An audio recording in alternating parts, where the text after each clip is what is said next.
வணக்கம் மக்களே.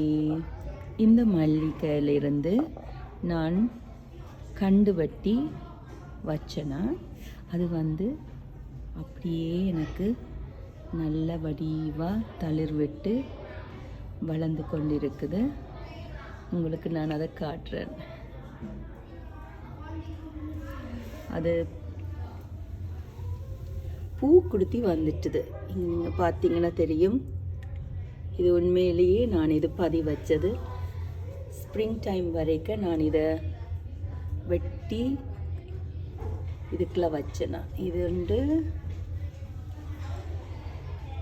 இதுதான் இந்த மல்லிகையும் வளர்ந்து இருக்குது. நான் உங்களுக்கு இதை நான் வேறு எப்படி ஓடி இருக்கேன்னு காட்டுறேன்.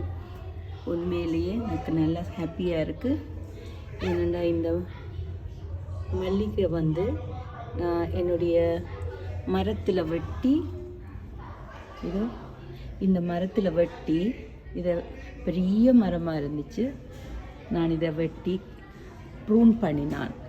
அதை கட் பண்ணி நான் வெட்டும்போது எடுத்த தண்டில் இருந்து அதை நான் ஊண்டி விட்டேன். அது ஸ்ப்ரிங் டைமில் ஊண்டி விட்டேன். ஸோ இப்போ அழகாக வளர்ந்துருக்கு. உங்களுக்கு நான் காட்டுறேன். எனக்கு கிண்டவே மனம் இல்லை. ஸ்டில் உங்களுக்காண்டி நான் காட்டுறேன். நான் இதில் பனானா நட்டு விட்டேன்னா எனக்கு ஒரு இது மட்டும் காட்டுறேன். ஏன்னா எல்லாம் எனக்கு கவலையாக இருக்கும். அது திரும்ப வளர மாட்டேன்றாலும் நல்லா ஸ்ட்ராங்காக இதை உங்களுக்காக நான் இதை கிண்டி காட்டுறேன். ஒரு இது மட்டும் எடுக்கணும். இந்த எல்லாத்தையும் எடுத்தால் எனக்கு கவலையாக இருக்கும். வர மாட்டாராமே. இந்த வேர் வந்திருக்கு எனக்கு. I'm so happy. உண்மையிலேயே நான் இது வெட்டி பதி வச்சு வளர்த்த மரம். இது ஊண்டி விட தண்டுபாடில் வளர்ந்தது. நீங்களும் இப்படி வளர்க்கலாம். இதை பாருங்கள்.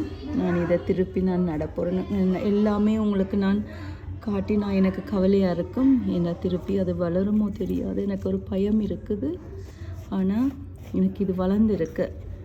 நான் இது புதுசாக செய்தபடியாக எனக்கு சந்தோஷம்.